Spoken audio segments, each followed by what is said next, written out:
Salut les amis, aujourd'hui je vous retrouve pour une nouvelle vidéo, une vidéo un petit peu atypique. Aujourd'hui on va pas parler d'une rénovation de voiture, mais j'avais à cœur de vous montrer en gros comment appliquer un traitement céramique de la meilleure manière qui soit, comme un pro pour ainsi dire. Voilà, vous avez été nombreux à me demander de faire une vidéo là-dessus, je vous ai écouté.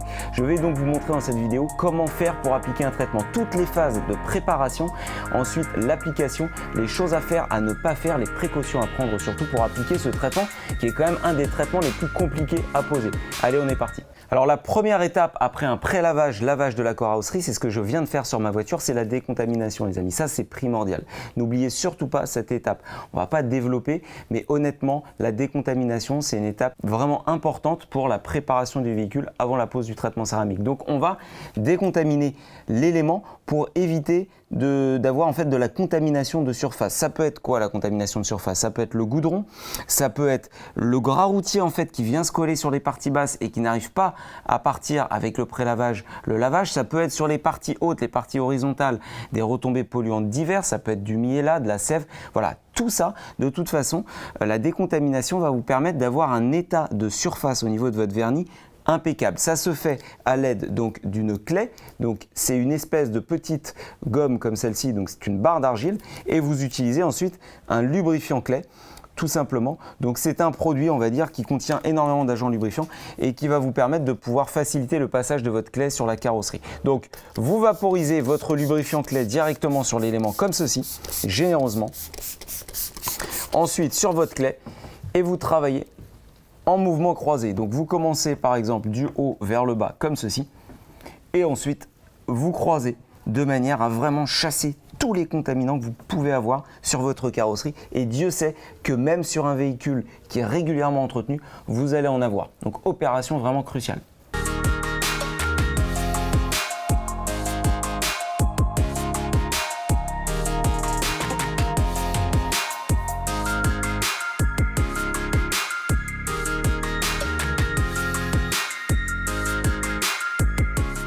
Alors bien entendu, une fois que vous avez terminé votre décontamination, vous allez observer en fait un toucher de vernis qui n'a absolument plus rien à voir avec ce que vous pouvez avoir au préalable. Vous l'avez vu sur la clé, il y avait énormément de contaminants, du goudron notamment. Ça c'est normal et ça part avec l'étape de décontamination. Donc derrière, il vous suffit simplement de sécher votre support avec une bonne microfibre de séchage, d'essuyage pour avoir vraiment un rendu parfaitement sec. Et ensuite, on va s'intéresser à l'étape qui suit.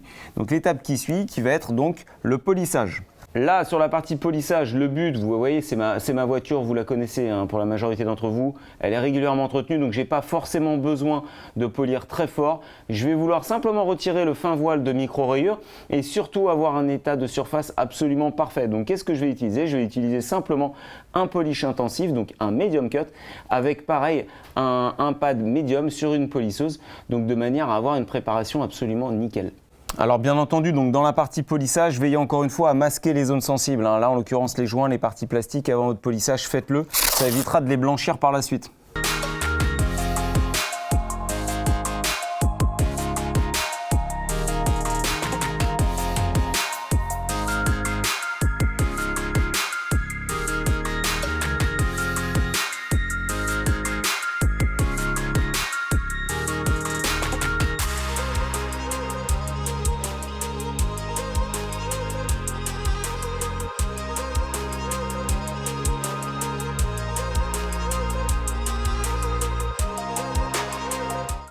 Alors, juste petite chose, pour ceux qui n'ont pas de machine, et je sais que vous êtes nombreux à ne pas forcément avoir accès à l'électricité ou n'avoir de machine, pas de problème, vous pouvez aussi préparer votre surface à la main avec des pads manuels. Vous utilisez les mêmes polish à la main, vous travaillez section par section. Évidemment, la machine vous fait gagner du temps, mais pour le coup, c'est parfaitement réalisable par quelqu'un qui souhaite le faire à la main. Ça y est les amis, je viens de terminer la correction de ma portière, donc je voulais faire un point avec vous sur l'éclairage. L'éclairage, pour la pose d'un traitement céramique, c'est fondamental, véritablement fondamental.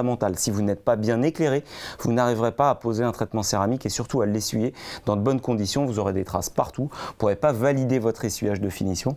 Bref, ça ne sert à rien. Donc vraiment, si vous n'avez pas un local pour pouvoir appliquer un traitement céramique qui est parfaitement éclairé, vous oubliez tout de suite. Pareil, si vous souhaitez poser un traitement céramique en extérieur, vous oubliez tout de suite la poussière, la chaleur sur les panneaux, surtout sur un véhicule noir avec le soleil, le pollen éventuellement, l'humidité que vous ne contrôlez pas et vous pouvez être surpris par une averse ou autre, vous oubliez tout de suite. Un traitement céramique, c'est uniquement en intérieur et dans un local prévu et dédié à cet effet, donc avec un éclairage parfait. En parlant de l'éclairage, vous m'avez vu utiliser donc une lampe spécifique pour la correction des défauts, donc avec un éclairage quand même assez agressif, un éclairage très spoté. Donc c'est du LED, ça peut être aussi de l'halogène, des choses comme ça, du iodure métallique, j'utilise du iodure métallique dans mon local. Ça c'est bien pour la partie correction. Pour la partie céramique, le mieux étant d'utiliser un éclairage diffus, un néon ou une LED avec un filtre, puisque ça va vous permettre de pouvoir repérer déjà votre voile, le passage en fait que vous allez faire de céramique sur votre élément, et surtout de pouvoir véritablement bien essuyer dans de bonnes conditions, de voir que vous avez bien essuyé partout votre voile. Donc on va voir dans quelques instants la différence entre les deux éclairages. L'éclairage zénithal dans mon local, c'est un éclairage iodure métallique. Vous pouvez utiliser du LED puissant, pas de problème. Ici, donc, vous avez un éclairage qui me sert à toute la partie correction. Bon, ça, c'est un éclairage qui est très agressif et qui met en valeur vraiment tous les défauts de votre carrosserie. J'utilise aussi un éclairage portatif. Alors, j'utilise un éclairage de la marque ScanGrip très haut de gamme. Forcément, ce n'est pas prévu non plus pour toutes les bourses et notamment ceux qui sont particuliers. C'est un éclairage qui est très coûteux. Je ne vous demande pas forcément d'utiliser cette marque-là. Sachez qu'un des éclairages à LED avec des filtres dessus, ça existe. Moi, j'utilise en plus sur ces éclairages ScanGrip ce qu'on appelle des filtres. Vous voyez, ce sont des petites pièces comme ça que je vais mettre en fait par-dessus. Donc, hop, mon éclairage. Simplement, donc c'est un système aimanté, donc c'est très facile et ça va permettre de pouvoir rendre cet éclairage qui est très agressif, notamment lors de la partie polissage qui est très intéressante, en éclairage diffus pour l'essuyage et l'application de la céramique. On va voir exactement la différence. Vous pouvez ici observer directement la différence. À gauche, on a un éclairage donc très agressif qui met en valeur vraiment le métallisé et tous les défauts de surface. À droite, ici, vous voyez donc avec le filtre un éclairage qui est beaucoup plus diffus. Ce n'est pas du tout la même source de lumière.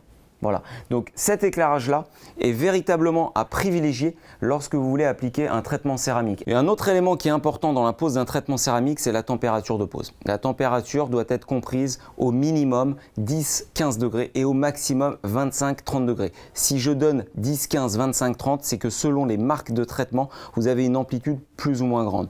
Par exemple, le CarPro, le SeaQuartz en version 3.0 a une amplitude qui est énorme. C'est-à-dire que vous pouvez le poser entre 5 et 30 degrés globalement. Donc il a été revu justement pour les pays chauds, les pays humides aussi, avec donc une tolérance beaucoup plus grande. Il y a d'autres traitements en céramique qui sont beaucoup moins tolérants. Donc globalement ici, moi je m'aide d'une petite station type station météo qui m'indique la température dans mon local. Donc ici vous voyez on a 25 degrés, on est en limite haute, mais on est encore bien. On va juste adapter un petit peu après ces temps de pause sur le support, vous verrez, on en reviendra. Mais surtout aussi l'indication que vous voyez à gauche, le 55% qui est le taux d'humidité dans l'air. Ce taux-là ne doit pas excéder 70%. Si vous êtes au-delà de 70%, c'est-à-dire que vous avez beaucoup trop d'humidité dans l'air, donc dans les pays tropicaux, souvent c'est un peu le problème pour la pose des traitements céramiques, là ça peut vraiment être contraignant à la pose. La céramique ne risque pas de prendre sur le panneau. Donc veillez surtout à poser votre traitement céramique dans un local qui soit à l'abri de l'humidité directe. Typiquement, pas à côté d'une station service, pas si vous n'avez pas des portes qui ferment et qu'il pleut à torrent dehors ou je ne sais quoi, ou quelqu'un qui lave à côté de vous. Voilà, ça pourrait être vraiment problématique. Donc veillez à respecter parfaitement ces deux paramètres. Prochaine étape, je vais dépoussiérer complètement mon élément. Ça c'est important. Vous venez de polir, imaginez que vous venez de polir complètement votre véhicule, vous avez fatalement de la poussière de polish qui s'est logée partout. Dans les joints, au niveau des contours de poignées de porte, les rétroviseurs, les baguettes et autres, vous en avez partout. Donc moi j'ai utilisé un souffleur, vous pouvez utiliser aussi de l'air comprimé, ce que vous voulez, du gaz dépoussiérant à sec si vous n'avez pas tout ça, il n'y a aucun souci, mais veillez bien à ce que votre panneau soit exempt de poussière de polish, puisque si vous faites après votre traitement céramique sur de la poussière qui resterait, là ça pourrait être problématique. Idem, cette opération donc, de dépoussiérage sert aussi à évacuer encore les dernières gouttes d'eau que vous pouvez trouver, notamment au niveau des rétroviseurs, je vous ai dit des lécheurs, des baguettes, souvent ce sont des réservoirs à eau, et ça, la céramique déteste l'eau, je vous l'ai dit. Donc surtout, il faut veiller à ce que votre support soit parfaitement exempt d'eau et de poussière de polish.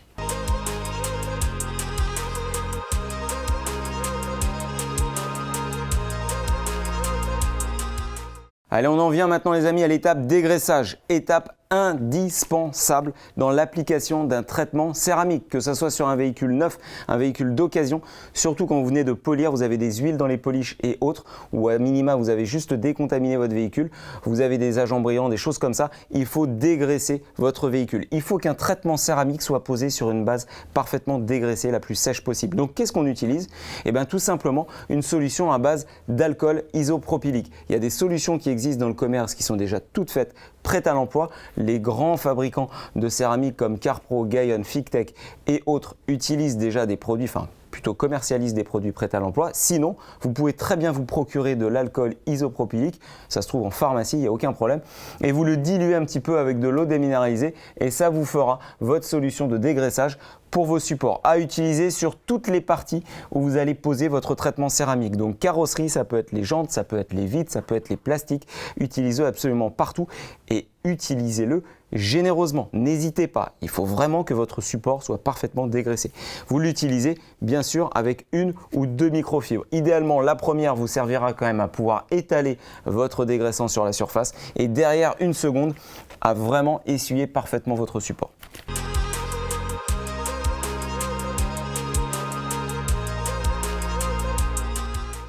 Bon, et bien là et seulement là maintenant, on peut dire que notre surface est prête à recevoir le traitement céramique. Elle est parfaitement préparée, elle est parfaitement dégraissée.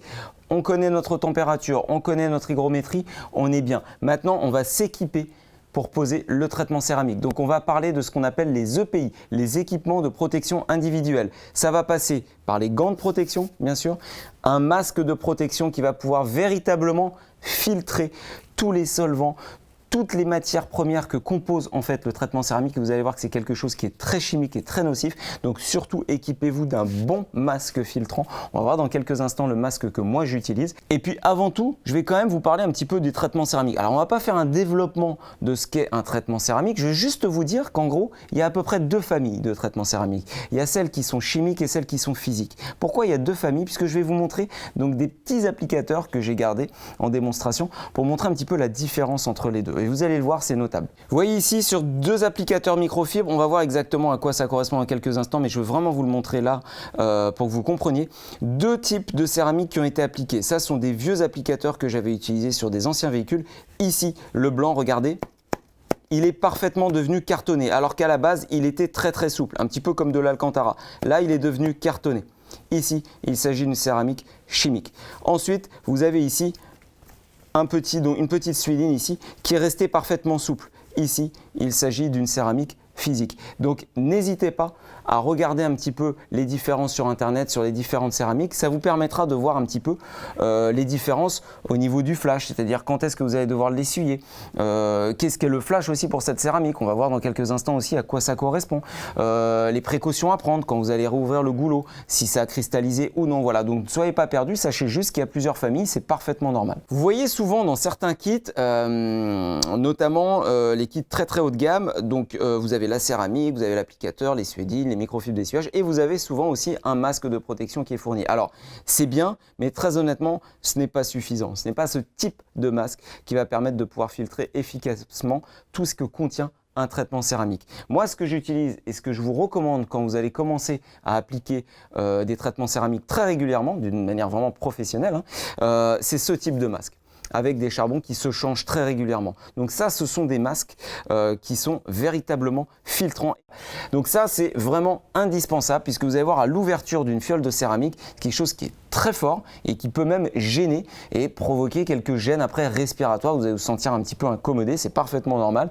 Et donc pour éviter ça, il faut absolument porter un masque de protection, et j'insiste, et des gants qui va vous permettre d'éviter après d'avoir des réactions cutanées si jamais vous avez de la céramique qui se pose sur la main. Alors sur une fois, ça va aller. Si vous l'enlevez avec un petit peu d'alcool, c'est bon. Mais si vous la laissez et vous en prenez vraiment plusieurs fois, vous allez voir qu'après, vous allez commencer à vous gratter et c'est pas mal gênant. Donc n'hésitez pas à vraiment vous équiper dignement, c'est important. Allez, on en vient à parler maintenant des céramiques. J'en ai choisi deux pour vous, en l'occurrence une chimique, l'autre physique. Regardez, j'ai choisi le Crystal Serum Light de G-Technique et la Crystal, donc la Carlift Crystal de chez Fictech. Regardez la différence. Quand j'ouvre par exemple une Carlift Crystal, qu'est-ce qui se passe au niveau du goulot? C'est un bidon que j'ai déjà utilisé. Regardez, ça cristallise complètement sur le goulot. Vous avez comme des petits copeaux de verre un petit peu partout. Pourquoi? Parce que la composante de cette céramique est du dioxyde de silicium, du dioxyde de titane. Et lorsque le produit polymérise au contact de l'air, forcément, ça crée en fait cette petite pellicule, ces petits cristaux, et qui sont ensuite préjudiciables lorsque vous rouvrez le flacon pour l'appliquer sur la suédine. On verra ça dans quelques instants. Regardez, dans le petit gobelet doseur, ici, j'avais versé complètement, je crois, 15 ml de Carlift Crystal au fond. Je l'ai laissé sécher 24 heures et ensuite, regardez, on voit que le produit, en séchant, ça devient véritablement solide, comme du verre, donc c'est très coupant, il faut faire attention. C'est pour vous montrer un petit peu la particularité de cette céramique, qui est donc une céramique chimique. Ici, avec le Crystal Serum Light de chez G-Technique, c'est complètement différent. On ne voit pas ici au niveau du goulot ou autre en fait de cristallisation. C'est une céramique physique. Donc ce sont les deux particularités. Donc quand vous ouvrez une bouteille, vous pouvez directement le voir si tant est que vous l'avez déjà ouverte et utilisée précédemment. Voilà, sinon l'autre indication, je vous l'ai dit, c'est la suédine d'application. Vous voyez si elle durcit ou pas. Donc, comment on utilise un applicateur céramique et une suédine d'application? Donc ici c'est la suédine d'application, ici c'est un applicateur céramique. Ça, vous allez toujours retrouver ces éléments-là dans les kits des différents fabricants, que ce soit chez Fictech, je vous l'ai dit, chez G-Technique, chez CarPro ou autre, vous avez toujours ces éléments-là. Ici vous avez une partie donc qui est en mousse très très souple, vous pouvez le voir, et ici une partie en mousse beaucoup plus dure avec même, vous voyez, des saignées. Ça va vous permettre de pouvoir caler après votre suédine d'application dans le bloc applicateur. Vous allez utiliser cette partie avec la mousse souple contre la carrosserie. Mais vous allez au préalable enrouler donc une suédine d'application autour de ce bloc applicateur. Et les petites saignées dont je vous parlais vous permettent de pouvoir après bloquer, vous voyez, votre suédine d'application pour éviter que celle-ci malencontreusement ne tombe par terre lorsque vous appliquez votre produit, notamment sur les parties verticales. Voilà, donc ça c'est bien pensé. Il y a beaucoup de fabricants maintenant qui se penchent là-dessus, sur l'ergonomie. Et vous voyez, c'est quand même vraiment très pratique. Ça prend 2 secondes à verrouiller et au moins vous êtes parfaitement sûr de travailler dans les meilleures conditions possibles. Bon, ensuite, on va choisir donc d'appliquer dans un premier temps la Crystal Serum Light de chez G-Technique. Application très facile. Bon, vous avez pu remarquer les amis, je me suis équipé, c'est pas pour rien, je m'équipe toujours et je vous conseille encore une fois de le faire. On va commencer par le traitement donc de cette portière qu'on a préparée. Pour autant, quand on applique un traitement céramique, on ne l'applique pas sur d'aussi grandes surfaces. On divise, on sectionne en fait l'élément par des sections d'à peu près 60 par 60. Globalement là, sur la partie haute, au-dessus de la baguette, je vais donc appliquer ma céramique sur une demi-portière. Sur cette partie-là dans un premier temps et ensuite sur cette partie-là. Je vais donc, alors ici la Crystal Serum Light est proposée donc avec une petite pipette, donc je vais doser directement le produit sur la suédine, vous voyez, et au début, je vais volontairement en mettre davantage que ce que je devrais mettre. Pourquoi? Puisque l'applicateur est neuf, donc il a besoin d'être imprégné. Ensuite, pour appliquer sur notre section de 60 par 60, je vais commencer par dégager les bords. C'est-à-dire que je vais tracer ma zone d'application, comme ceci. Ensuite, je vais partir idéalement de la partie la plus basse, à savoir cette partie-là, et remonter en application criss-cross, c'est-à-dire de gauche à droite, par des mouvements rectilignes, en veillant à chaque fois à recouvrir un petit peu la passe précédente pour bien garnir. D'accord? Une fois que j'atterris donc sur la partie haute, je vais donc appliquer de haut en bas, d'où l'application criss-cross. Donc on va faire ce qu'on appelle une application croisée. Encore une fois, je veille à parfaitement recouvrir légèrement ma passe précédente. Une fois que j'ai fait mon application, comme ceci, une passe croisée, ça suffit. Et là, on va attendre ce qu'on appelle le point de flash. Vous voyez que là, la céramique est encore bien humide. Et vous allez voir que petit à petit, la céramique, cette céramique-là en l'occurrence, va former de petites microbules en fait en surface. C'est son point de flash, c'est son indicateur qui va vous permettre de savoir quand il faudra commencer l'essuyage.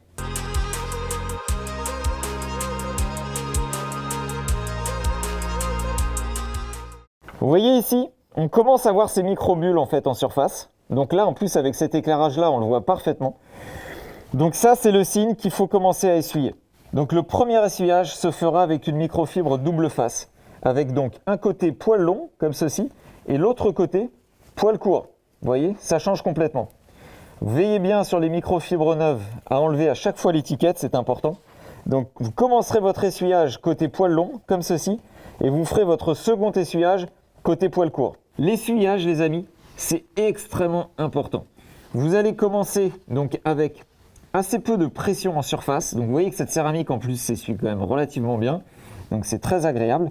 L'avantage avec votre éclairage diffus, vous voyez véritablement si vous avez parfaitement essuyé ou pas.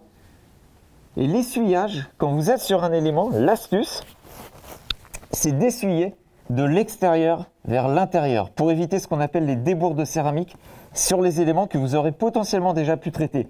Je m'explique. Si j'ai commencé à traiter par exemple cette aile-là et que j'en suis au traitement de cette portière, j'ai parfaitement appliqué, essuyé mon élément. Je passe à cet élément-là. Lorsque j'essuie, si j'essuie de manière grossière comme ça, vous allez fatalement avec une microfibre un petit peu saturée mettre un petit peu de débours de céramique sur l'élément que vous aurez déjà essuyé. Et vous n'allez pas forcément penser, après, à essuyer de nouveau cet élément que vous avez déjà essuyé. Donc faites attention à essuyer non pas comme ça, mais à essuyer de l'extérieur vers l'intérieur. C'est extrêmement important d'avoir ce mouvement-là. Voilà, vous ramenez vers l'intérieur de votre élément toute votre céramique, d'accord? Ensuite, vous tournez votre microfibre de sens de cette manière. Vous faites donc un deuxième passage côté poil court.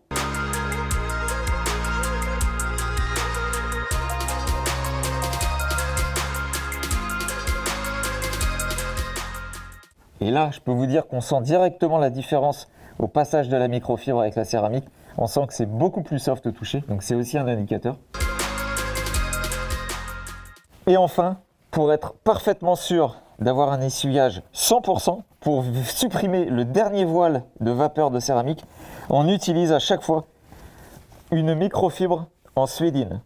Rappelez-vous, c'est globalement la même matière que notre applicateur qui nous a servi à appliquer la céramique, sauf que dans le cas présent, c'est une microfibre qui fait à peu près 40 par 40, donc qui est de grande dimension et qui nous permet de pouvoir assurer un essuyage d'ultra finition et éviter notamment au niveau des pointes, c'est souvent là, hein, on se fait avoir sur l'essuyage, d'éviter que la céramique ne soit pas essuyée. Si je récapitule l'application, j'ai enlevé le masque là simplement pour que je sois un petit peu plus audible. Pour le coup, on a traité la surface en 60 par 60. On a appliqué en criss-cross, gauche-droite, et on a terminé de haut en bas. Et là encore, j'insiste juste sur un détail. Pourquoi j'ai terminé de haut en bas et non pas de gauche à droite? Tout simplement parce qu'il s'agit d'un élément verticale. Et en l'occurrence, il faut toujours essayer de terminer l'application de votre céramique dans le sens d'écoulement de l'eau lors de vos lavages ou lorsqu'il pleut notamment. Ça permet de mieux drainer en fait votre eau. Donc en l'occurrence, sur les portières, vous commencerez de gauche à droite et vous terminerez de haut en bas. Sur un capot et sur un toit, vous continuerez donc de gauche à droite. Gauche à droite, je suis positionné comme ça, hein, mais vous m'avez compris. En gros, vous terminez à chaque fois dans le sens d'écoulement de l'eau. Voilà.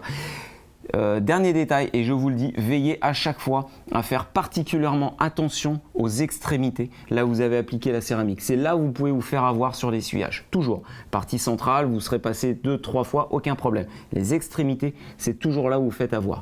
Ensuite, là, il me reste à traiter, donc rappelez-vous, la moitié de cette portière-là. Et bien entendu, la baguette, la poignée, le dessous de poignée et la partie basse. Ok, simplement, juste une chose, j'ai traité cette partie-là.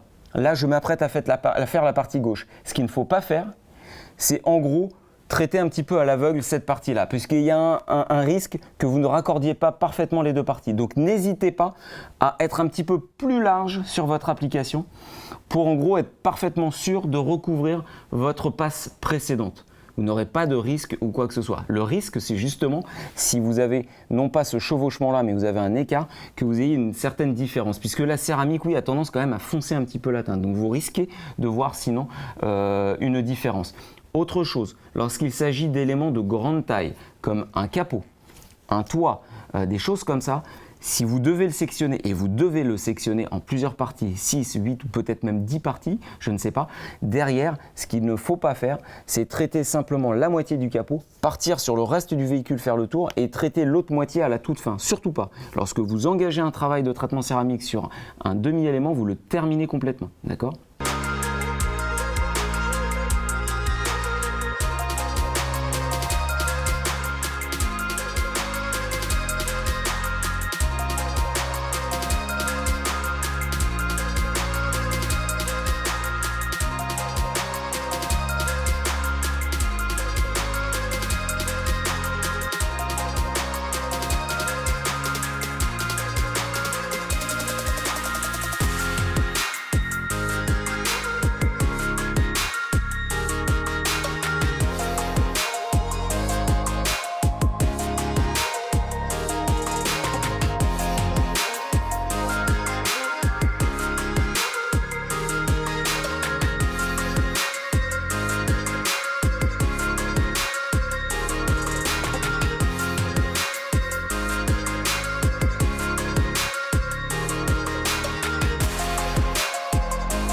Sur la partie basse de la portière, les amis, je vous propose de tester la Carlift Crystal de Fictech pour vous montrer un petit peu les différences, notamment au niveau du point de flash, au niveau de l'essuyage. Faites particulièrement attention lorsque vous ouvrez un flacon de Carlift Crystal qui a déjà été ouvert, parce que je l'ai déjà utilisé auparavant. Tous ces petits cristaux-là, veillez bien à parfaitement nettoyer avant de verser ensuite le produit sur l'applicateur. Sinon, vous risqueriez d'appliquer ces cristaux là-dessus. Et je vous laisse imaginer le drame ensuite sur la carrosserie. Du coup, ce que je vous conseille, c'est simplement de prendre une vieille microfibre, quelque chose que vous n'utilisez plus, et de parfaitement nettoyer en fait ce goulot-là. Et notamment, vous voyez la petite lèvre là extérieure, qui est toujours en fait un nid à cristaux, c'est là où vous en avez le plus. Mais veillez vraiment à prendre pas mal de temps à parfaitement nettoyer ça, c'est important, hein.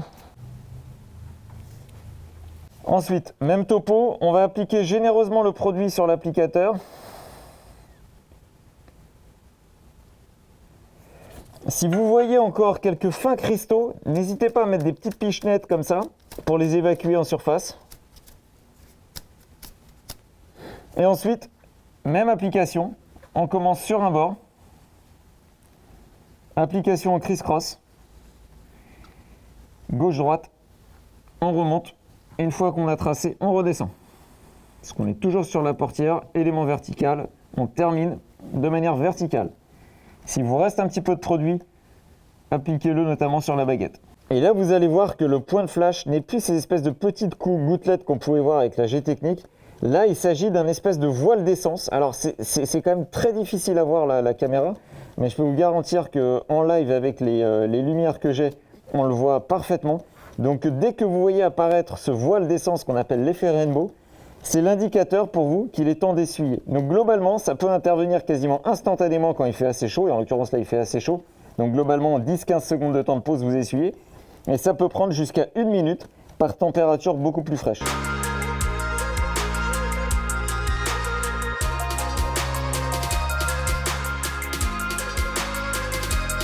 Vous voyez ici, j'ai volontairement laissé un tout petit peu de débours de céramique. Je ne sais pas si vous le voyez à la caméra. Juste au-dessus de la baguette, il y a comme une zone un tout petit peu blanchâtre en fait qui s'opère. Donc ça, surtout, veillez bien à ne pas laisser ce type de traces sur votre élément. Parce que ça, fatalement, vous laissez sécher quelques heures et ça devient irrattrapable si ce n'est au polissage. Donc ça, on ne veut vraiment pas laisser ce genre de traces, donc soyez particulièrement vigilants sur votre essuyage. J'insiste là-dessus, hein, au risque d'être assez pesant, mais vraiment l'essuyage d'une céramique, c'est primordial.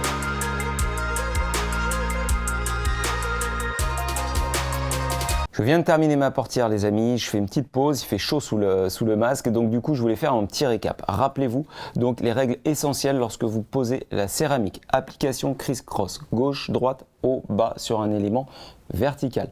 Vous découpez votre élément et vous recouvrez une partie de la section que vous venez de traiter. Ça c'est la première chose. Veillez bien à parfaitement essuyer. Un essuyage triple, poil long, poil court, poil ras avec une microfibre, une suédine d'essuyage. Voilà, ça c'est la première chose. Ensuite, maintenant, si vous souhaitez appliquer une seconde couche de céramique, vous pouvez, et je vous recommande évidemment de le faire, une application céramique, ça se fait en bicouche au minimum. Vous pouvez monter à 3 couches, voire 4 couches, ou même plus, selon certains modèles vis-à-vis des fabricants de céramique. Vous pouvez le faire, je vous recommande de le faire. Maintenant, il faut attendre à minima entre 1h30 à 2 heures entre chaque couche. D'accord? Donc sur votre élément là que vous venez de terminer, vous basculez ensuite sur votre portière, sur votre aile arrière, surtout vous timez, c'est-à-dire que vous savez exactement l'heure à laquelle vous avez appliqué votre première couche sur cet élément là. Vous faites le tour de la voiture et vous revenez et vous validez 1h30 avant d'appliquer la seconde couche.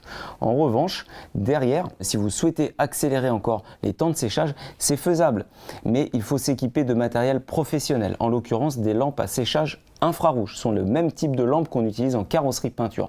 Ça va permettre de pouvoir en fait envoyer un rayonnement infrarouge jusqu'à la tôle ou jusqu'à la base de votre support et ensuite de renvoyer ce rayonnement. Donc en gros, vous allez avoir une cuisson à cœur de votre traitement. Globalement, vous allez chauffer à peu près à 60 degrés à 60 cm pendant globalement 10 minutes. Ça va vous permettre de véritablement monter en température et de bloquer, de durcir votre traitement. Ce sera même mieux. Certains traitements céramiques, il faut le savoir, c'est obligatoire. il faut absolument durcir ça sous lampe infrarouge. D'autres où ça ne l'est pas. En l'occurrence, les deux céramiques que je vous ai présentées précédemment, ce n'est pas obligatoire. Vous pouvez le faire, mais ce n'est pas obligatoire. Donc on va voir un petit peu comment ça se passe.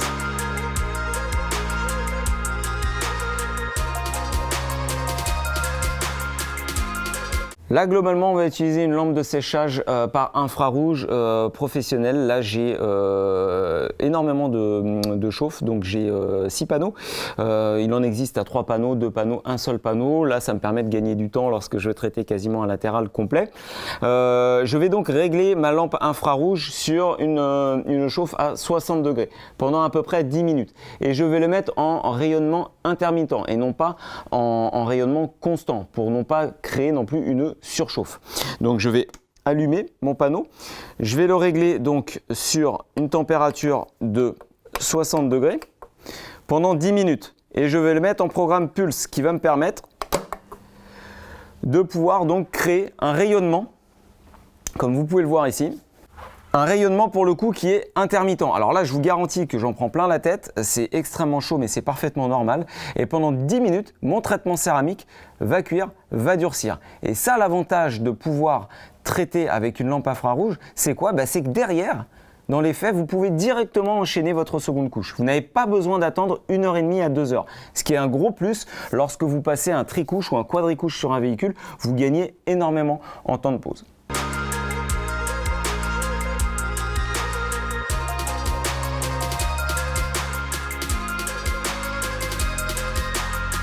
Voilà, j'ai terminé mes 10 minutes de cuisson, donc là je peux vous garantir que les panneaux sont extrêmement chauds. Alors dans les faits, oui, on pourrait enchaîner notre seconde couche comme je vous l'ai dit, mais exactement là, tout de suite maintenant, on peut pas. Le panneau, il est beaucoup trop chaud. Mais l'avantage quand vous faites un multicouche, c'est que vous venez de traiter votre panneau, vous le séchez sous lampe infrarouge, vous traitez votre deuxième panneau, la lampe vous suit. Donc en gros, lorsque vous avez fait le tour de votre voiture, vous enchaînez directement. Vous n'avez pas besoin d'attendre encore, même si vous n'êtes pas encore à 1h30 d'intervalle. Vous pouvez littéralement enchaîner vos tours. Et vous avez quand même un meilleur durcissement, un meilleur éclat de votre céramique. Donc pour ceux qui le peuvent, et notamment les professionnels, oui, ça c'est fortement recommandé comme outil. Dernière chose à savoir les amis, si vous êtes un peu dans l'urgence, vous venez d'appliquer votre dernière couche de céramique et vous ne pouvez pas attendre ce qu'on appelle donc la tenue au sec obligatoire sur une céramique, je vous le dis, la tenue au sec obligatoire une fois que vous avez appliqué votre dernière couche, c'est de 12 à 24 heures. C'est-à-dire pendant 12 à 24 heures selon les marques encore une fois, il ne faut absolument pas que le véhicule voie l'eau, la pluie, un lavage quelconque ou une quelconque projection de produit. Ça serait dramatique. C'est-à-dire que le traitement est en cours de polymérisation et si vous avez de l'eau qui vient perturber son durcissement, la trace d'eau, elle va durcir en même temps que le traitement. Donc derrière, vous ne pourrez pas la retirer et il faudra repolir le véhicule. Donc c'est ce qu'on appelle la tenue au sec obligatoire pour une céramique, sauf dans le cas des lampes infrarouges dont je vous ai parlé, où une fois que vous avez cuit pendant 10 minutes, théoriquement, vous pouvez directement mettre à disposition votre véhicule. Bon, si vous venez d'appliquer votre dernière couche de céramique, vous devez livrer par exemple votre client un petit peu dans l'urgence, vous ne pouvez pas attendre 12 heures, il pleut, vous devez livrer, il existe quand même une solution, je vous rassure, c'est ce qu'on appelle en réalité des bloqueurs, des imperméabilisants pour votre couche de céramique. Il y en a plein. Chaque marque en général qui propose des traitements céramiques propose ce type de traitement. Cargliss chez Fictech, Reload chez CarPro, le C2V3 chez G-Technique, ce sont des produits à vaporiser 1 heure après votre dernière couche et ça va permettre de pouvoir imperméabiliser un petit peu votre support et de pouvoir l'exposer à l'eau. Alors c'est pas ce qu'il y a de mieux, c'est sûr, en termes de durcissement puisque vous bloquez un petit peu directement l'évaporation des solvants sur le produit, mais quand vous n'avez pas le choix, sachez que ça existe. Sachez également que ces produits-là, vous pourrez l'utiliser et je vous recommande de les utiliser en phase entretien. Lorsque vous aurez fait après vos premiers lavages d'entretien du véhicule, vous pourrez, si vous le souhaitez, tous les 3-4 lavages par exemple, vaporiser ce type de produit sur la carrosserie pour entretenir notamment l'effet hydrophobe, redonner l'aspect encore glossy du traitement si tant est qu'il en ait véritablement besoin. Et voilà, on passe maintenant à la conclusion de cette vidéo. Alors j'avais vraiment à cœur de vous montrer ça, comment véritablement appliquer un traitement céramique dans les règles. C'est important que vous le sachiez. Vous m'avez vu une fois dans une vidéo rattrapée, une Audi A5, où il y avait une application totalement catastrophique sur la voiture. Si vous n'avez pas vu cette vidéo, je vous invite à la regarder, ça vaut vraiment le coup. Tout ce qu'il ne faut pas faire, et ben, pour le coup ça avait été fait dans cette vidéo là. Voilà, maintenant après avoir vu cette vidéo, vous êtes théoriquement censé pouvoir reproduire ça. Évidemment, c'est quand même des gestes un petit peu techniques, ça nécessite une logistique, un local, des équipements, du matériel qui sont à la limite quand même du matériel professionnel, je le concède, mais vous pouvez en tant que particulier l'appliquer. Mais surtout, soyez honnête avec vous-même. Si vous n'êtes pas parfaitement sûr de pouvoir reproduire tout ce que l'on vient de voir ensemble chez vous, ne le faites pas. S'il vous plaît, ne le faites pas. Vous pourrez malheureusement avoir que des conséquences négatives, c'est-à-dire des traces qui ne pourraient pas partir. Vous devrez repolir le véhicule. Et ça, vous n'allez pas forcément le voir si vous êtes mal éclairé notamment. Donc j'insiste, bon éclairage, température hygrométrie contrôlée, un très bon essuyage, donc plusieurs microfibres à utiliser et une tenue au sec obligatoire de 12 à 24 heures. Ne bypassez pas, surtout pas cette recommandation, sinon encore une fois, vous allez avoir un véhicule après avec des traces d'eau et ça ne sera pas récupérable. Voilà. Que vous dire de plus? Écoutez, pas grand chose. Un traitement céramique de toute façon, après avoir passé autant de temps à l'appliquer, vous allez pouvoir en profiter pleinement. C'est de toute façon le traitement le plus durable qui soit, le plus résistant chimiquement aux agressions chimiques, qu'elles soient acides ou alcalines. Il y a une tolérance en termes de pH qui est très élevée, souvent entre 3 et 13. Donc vous pourrez utiliser des produits très acides, très basiques, ce n'est pas ce qui retirera le traitement céramique. C'est aussi un fusible qui va vous faciliter mais considérablement vos entretiens. Derrière, le voile de moucheron que vous pouvez prendre sur la face avant, le goudron, le gras routier, tout ça, ça va être beaucoup plus simple à retirer. En revanche, un traitement céramique, ça a aussi ses limites. Ce n'est pas une protection contre les rayures, les micro-rayures, les choses comme ça, les coups, le vandalisme ou autre, bien entendu. Il faut juste le voir comme un compagnon de route pour vous faciliter l'entretien futur. Voilà, je pense qu'on a fait le tour, les amis, en tout cas. J'espère n'avoir rien oublié. Au besoin, de toute façon, vous me listez vos questions dans la partie commentaires comme à chaque fois. Moi, je vous laisse. J'ai encore beaucoup de travail qui m'attend sur ma Polo. J'ai fait un élément, j'en ai encore pas mal. Voilà, j'espère que cette vidéo vous a plu. On se retrouve très bientôt. Sachez qu'en tout cas, cette vidéo maintenant va faire partie de ma catégorie les comment. J'ai décidé d'appeler ça les comment. Comment nettoyer son véhicule en station haute pression. Une autre vidéo que vous avez pu découvrir.